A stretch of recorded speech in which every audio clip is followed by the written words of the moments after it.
Hello and welcome to the Greater Harlem Chamber of Commerce Red Carpet event. I am G. Keith Alexander from Harlem America Digital Network. And tonight we have an extraordinary celebration in store for you. It's the kickoff reception for Harlem Week 2023 right here at the prestigious Schomburg Center for Research in Black Culture. We have an incredible lineup of honorees this evening, individuals who have left an indelible mark on the world of music and culture. Please join us as we recognize the legendary Nona Hendryx, a powerhouse of talent and one-third of the iconic group Labelle. And let's not forget the incomparable Daryl DMC McDaniels, one of the founding members of the groundbreaking group RunDMC, who revolutionized the music industry and brought hip-hop to the forefront. Tonight, we also pay tribute to the extraordinary R&B legend Chuck Jackson, whose soulful voice has resonated through the ages. His music has touched hearts and inspired generations. And of course, our hosts for this memorable evening are none other than the esteemed Cheryl Wills from New York One and the fabulous Debi B, formerly of WBLS. They'll guide us through a night filled with unforgettable moments. Hey, but that's not all. Our guest list tonight includes the multi-talented former Letterman bandleader, Paul Shaffer. And to set the mood for this incredible evening, we have the talented Phil Young Quartet, who will be serenading us with their captivating melodies. So, ladies and gentlemen, get ready to be transported into a world of music, celebration, and the vibrant spirit of Harlem. This is a night we will cherish forever. Let's make it unforgettable. We're here with Kevin. Kevin, what's your last name? Kevin Matthews, and I'm Deputy Director of Schomburg Center. So tell us, this is a wonderful place, venue to have these wonderful events. What does it mean to you and to the Schomburg to have these events here? Well, so the Schomburg Center's history is Harlem's history. In case you don't know, in case other folks don't know, it was people who lived in this community in the early 19-teens and 1920s that wanted to learn more about people of African descent. Folks here wanted to know about themselves, so they came to the librarians, and that's how we got started. We actually got started because the Harlem community wanted us. We are Harlem. And for the folks who don't know, who may be watching this from elsewhere, we're standing where right now? We are standing in Langston Hughes Lobby, which is part of the Schomburg Center. And Langston Hughes Lobby actually holds the ashes of Langston Hughes, and we are named for, our namesake is Arturo Alfonso Schomburg, who hails from Puerto Rico. Fantastic. Well, thank you very, very much. Our brother. And you have a great day and a better one tomorrow. Thank you. It's always great seeing you and having you here. Thank you. Okay, so we're here with Ms. Cheryl Wills from New York One. It's always great to see you. You know, I am forever in awe of you, Mr. G. Keith Alexander, broadcasting legend. So just to be on the same mic with you, someone that inspired me, is an honor. That is so nice of you to say. Thank you so much for that. So, you are such an amazing woman. You've written how many books now? 5 books now. 5 books. How do you find the time doing your show at 10 o'clock? Listen, it's 10 o'clock every night. I have a talk show that airs every Sunday.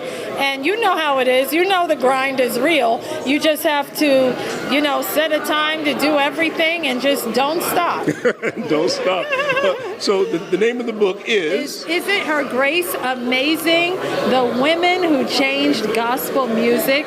And this is an ode, a love letter to so many women, from Mahalia Jackson to Yolanda Adams, all of these women who sang gospel music, and especially the ones that have passed away, G. Keith.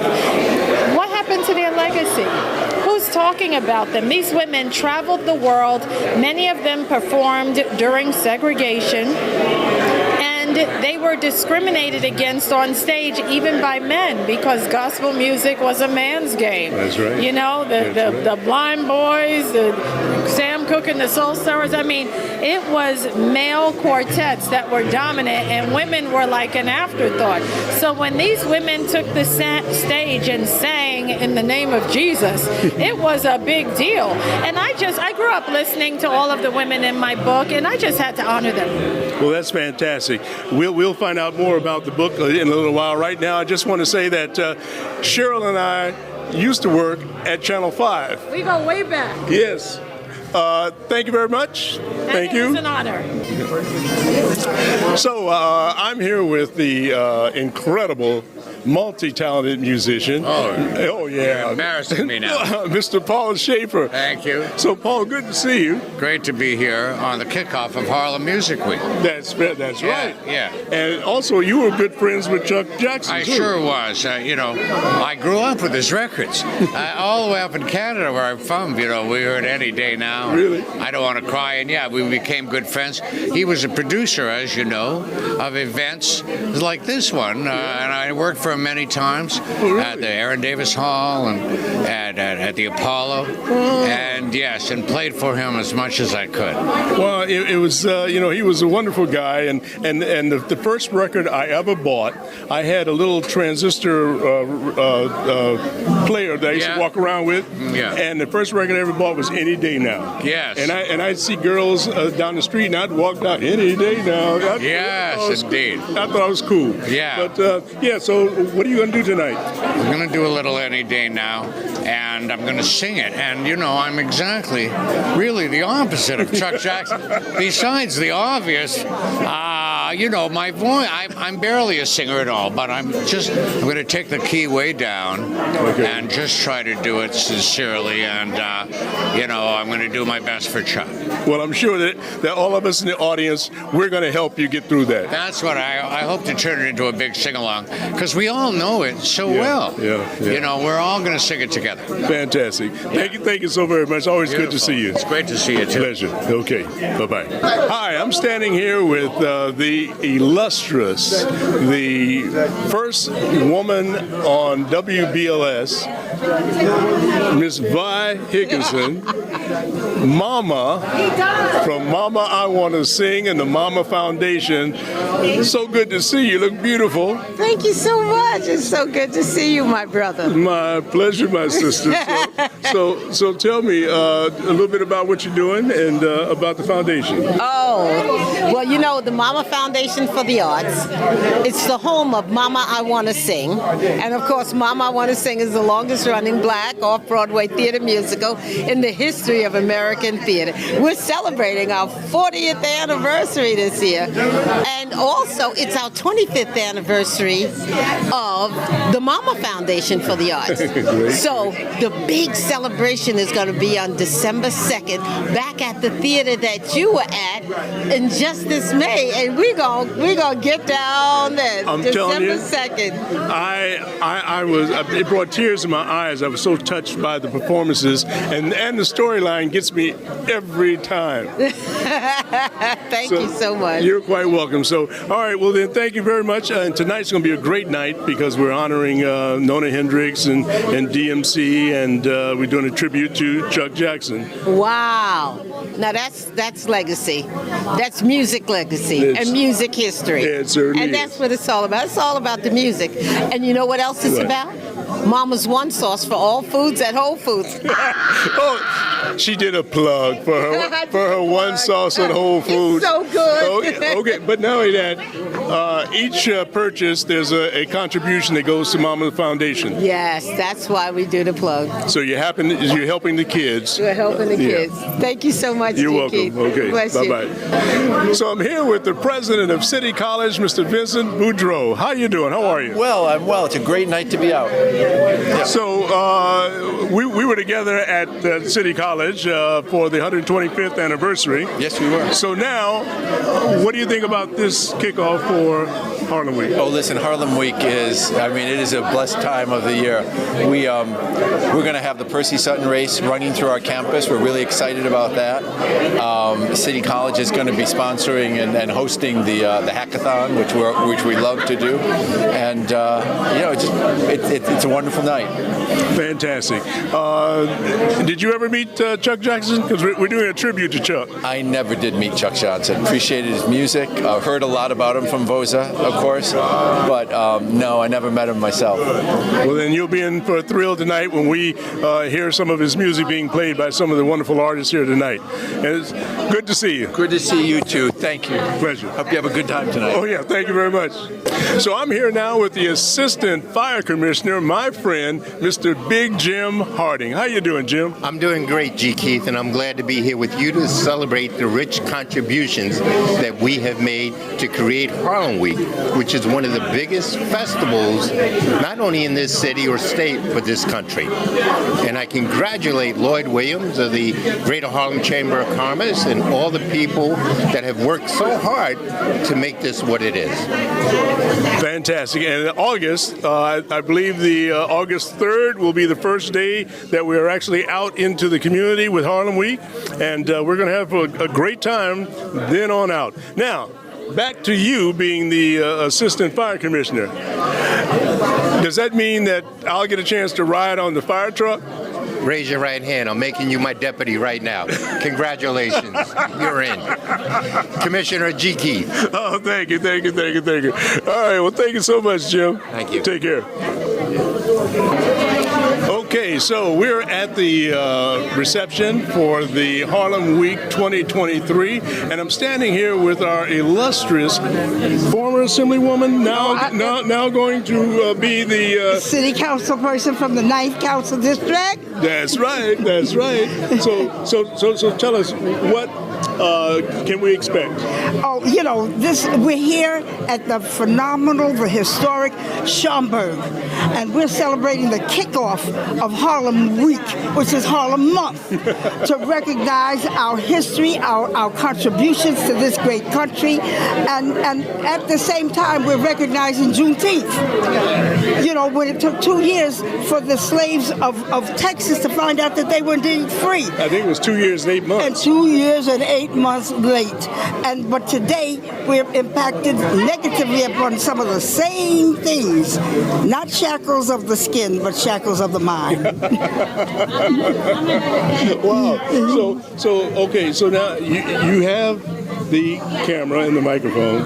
What would you like to say to your constituents? I want to tell the constituents to please, as we celebrate the beginning of Harlem Week, Harlem Month, that we must recognize that our ancestors died for the right to vote. That it's important that we come out and vote, because that is how you're able to get resources for your community. That's how you're able to get federal dollars in. And with the right city council person in office, Inez #1, then you will continue to get the resources that we have lost in the last 4 years.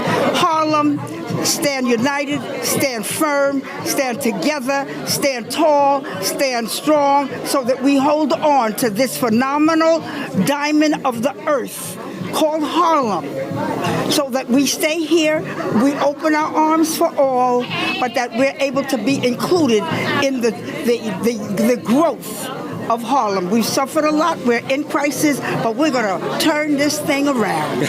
Well, thank you. Thank you very much. God bless you. I'm so glad to see you. So we're here at the Harlem Week 2023 event, and who are we with? Aurora Flores Ostos, and I wrote the chapter on East Harlem for the book Forever Harlem.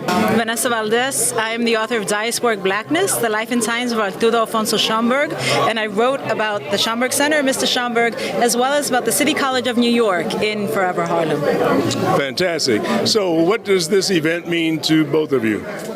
This event to me means a meeting of communities. It means the unveiling of community history together, Harlem and East Harlem, especially now when we're living in such divisive times, in times where they're banning our books and our writers. So to me, this is a super important effort to bring our communities together and tell our history. And I serve as the Associate Provost for Community Engagement at City College, and under that, I love working with the Greater Harlem Chamber Chamber because even the definition of Greater Harlem expands river to river, right? And so what we see, again, as you said, is the histories that we have in common, the incredible diversity always of this area. And so congratulations to the Greater Harlem Chamber on its anniversary. Yes. Fantastic. Thank both of you, and you have a great night and a better one tomorrow night. Yes. Y gracias. So we're here at this wonderful event, and guess who I'm with now? Donna Walker-Kuhn, President of Walker International Communications Group, board member for Harlem Week. And so this event, the kickoff for the Harlem Week 2023, what does it mean to you? Continuation of legacy, brilliance, culture, celebration. I can't wait. All right. Well, thank you so very, very much for coming over. Thank you. All right. Bye-bye. All right. So we're getting ready to go upstairs, but before I go, I wanted to catch a few words. Reverend? It is a pleasure. I'm always excited about Harlem Week, but this year, Be the Change, I'm just excited about that because, listen, progress, moving forward is all about change. And again, there's no change, there's no growth. Yeah. Now tell me, you're the CEO of the New York Christian Times, yes. And give them your full name. Reverend Dennis Dillon, publisher at the New York Christian Times. And again, the Christian Times been a sponsor, a media partner at the at Harlem Week and at the Greater Harlem Chamber for, oh my Lord, it's 30-something years. Beautiful, beautiful. So what does it mean to you to be at this event tonight? Well, again, the idea of networking, fellowship, just to see business people, community stakeholders, elected leaders really come together and continue to strategize around the way forward, particularly how do we move the economic needle forward for Black Harlem, Black New York, Black America, and the Black world is certainly an issue that I think is critical. And again, the synergy, the networking, just getting together is always exciting. Fantastic. Well, thank you very, very much. Thank Good you. to see you. Bless you. Keep up the good work. Thank you. So I'm here with Debi B and Debi, formerly of WBLS. And so tonight we're co-hosting with Cheryl Wills tonight. That's correct. Which honoree are you introducing? I'm introducing Nona Hendryx. And you're introducing? DMC from RunDMC. That's correct. That's correct. So It's always a good time. oh, it always Harlem is. Week always is a good time. Well, you know, 2023. that's right. And you know, we're together every year Yes, we are. at Harlem Week. Yes, we are. And so I look forward to being with you in August. Yes. And you just came back from where? Barbados. And I'm going to Alaska. Oh, cheese and Prior crackers. to- Really? Yeah. August 5th through the 12th, so I just made it back in time. Incredible. All right. Well, tonight, what does tonight mean to you? That it's another year of Harlem Week, and I'm glad to be here to see so many people I haven't seen in so long. Really great. It was good to see you as always. You too. All right. Tell Dave I said hello. Okay, I will. All right. Toodles. Right. So I am here with my friend who is the unofficial mayor of Harlem, Mr. Curtis Archer. Curtis, how you doing, brother? Good. G. Keith, always a pleasure. Because remember, we have stories about the early 80s. Can you say West End Field number 2, That's right. Jones Beach? That's right. That's right. So tell the folks what you actually do. Oh, yes. I'm the president of Harlem Community Development Corporation, which is a state agency, a subsidiary under Empire State Development Corporation. And so our job is to make sure any of the resources that small businesses need to either establish themselves or grow and thrive, we bring to them. As well as, of course, home ownership opportunities. So as I jokingly say, G. Keith, we are your tax dollars at work. Well, that's great. So what does this event mean to you? Well, Harlem Week, you just think about this. 1974, store. Think about it. That started out as Harlem Day. Now I'm going to call it Harlem Month and a Half. But it is a way to really showcase the achievements of not only the small business community, but all of the arts and just sports. Everything that you can think about, Harlem has been the genesis in terms of launching. It is not only the capital of Black America, but all of the world. It's universally known, and that's why Harlem Week really showcases that. Give me real quickly the name of a couple of new corporate citizens we're going to have in Harlem. In terms of, let's say, well, we're going to have, of course, a Marriott Hotel that's going to be in the form of the Victoria Theater site, right? You're going to also have the National Urban League, moving from their headquarters down in Wall Street to right on 125th Street, the main commercial corridor. And then, of course, we know the Studio Museum is also having a new headquarters built for them, done by the famed architect David Ajayi. So we are really, really thrilled to see this. Harlem's main corridor being transformed like this. Fantastic. Well, thank you very, very much. G. Keith, always a pleasure, buddy. Okay, pleasure's mine. Thank you. Okay.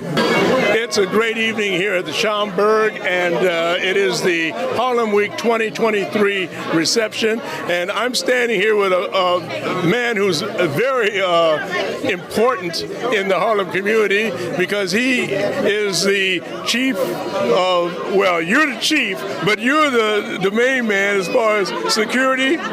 Tell them who you are. Well, we're business partners. We run 5-Star Protect/State, and we're getting ready to open a real big building right on 125th Street next to the Apollo Theater.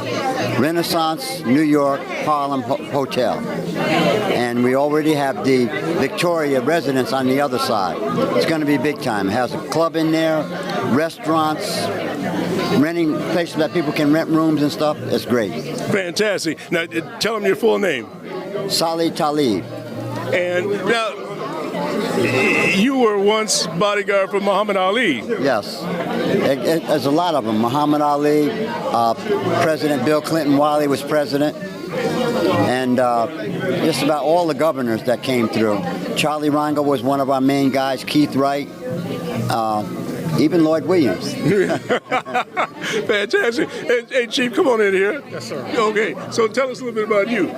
Well, I'm just taking notes from the CEO of 5-Star Protect/State. I'm just chief of a business partner, chief of operation, making sure everything runs smooth. When can we get into the hotel? Well, the end of the month in July, they said they're going to be ready, so you can come anytime and do a walkthrough.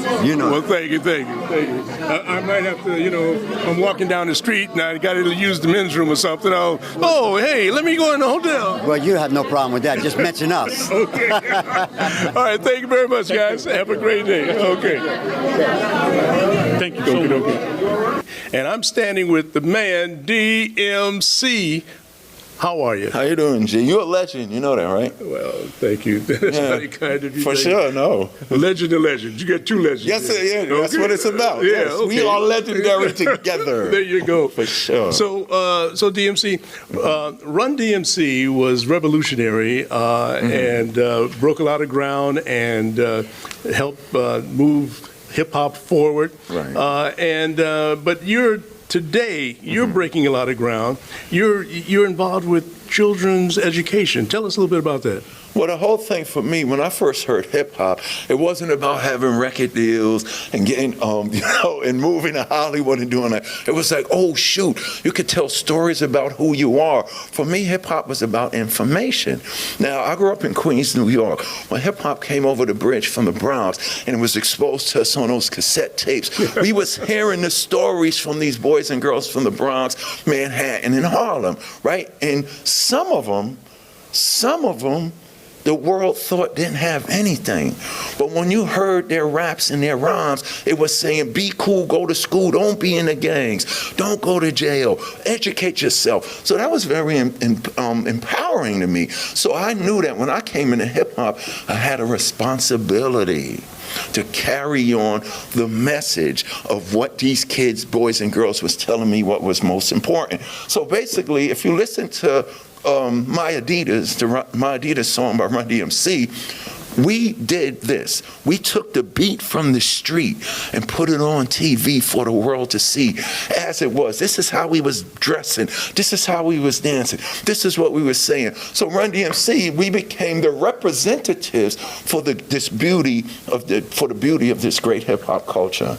Well, I'm so glad that you said that. Now, you mentioned my Adidas. Mm-hmm. I got to tell you something. Mm-hmm. Prior to you guys with that, my Adidas, okay, and you did do a deal with Adidas, right? Yes. Okay. We was the first non-athletic entity to receive a major sports endorsement from a sports apparel company. I tell kids, I'm so powerful, I don't even play basketball, and I got exactly what Michael Jordan got. So well, if I could do that, imagine what you could do. Well, I'd like to blow my own horn here for a moment because I did a TV commercial, and the director of the advertising agency, I said, you know what, you should have hip-hop artists and DJs represent some of the brands out here.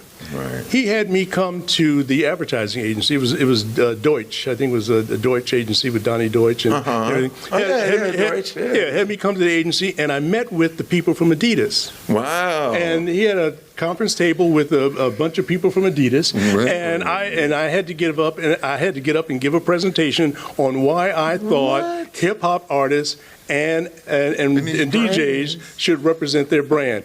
Next thing I knew, you guys were out there some months later with doing it. But you know, where's my commission? I know. But what's funny about that is, I tell kids, we wasn't thirsty. We wasn't even looking to get an endorsement.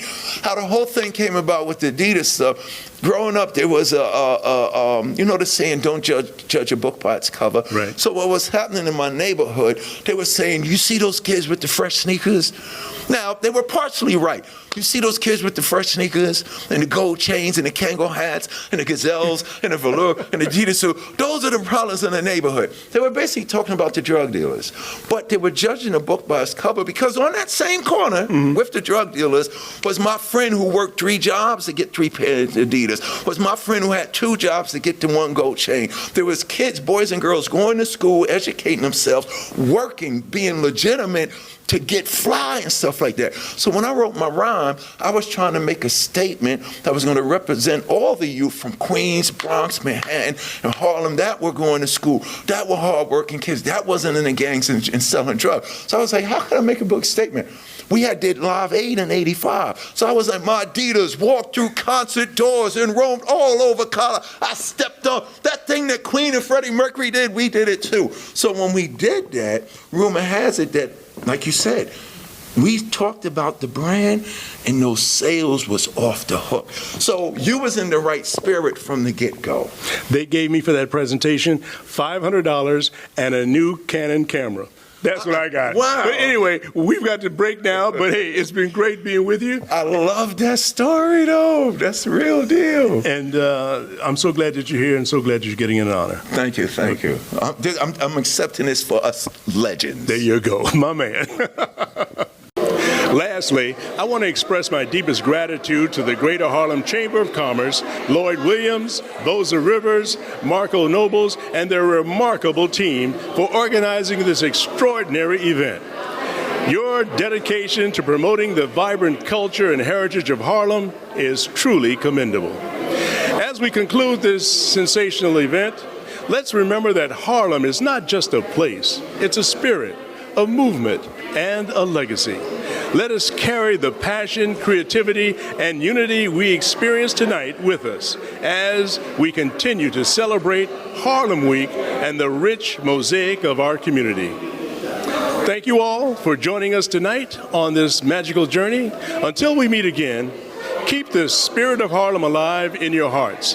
Have a great day and a better one tomorrow.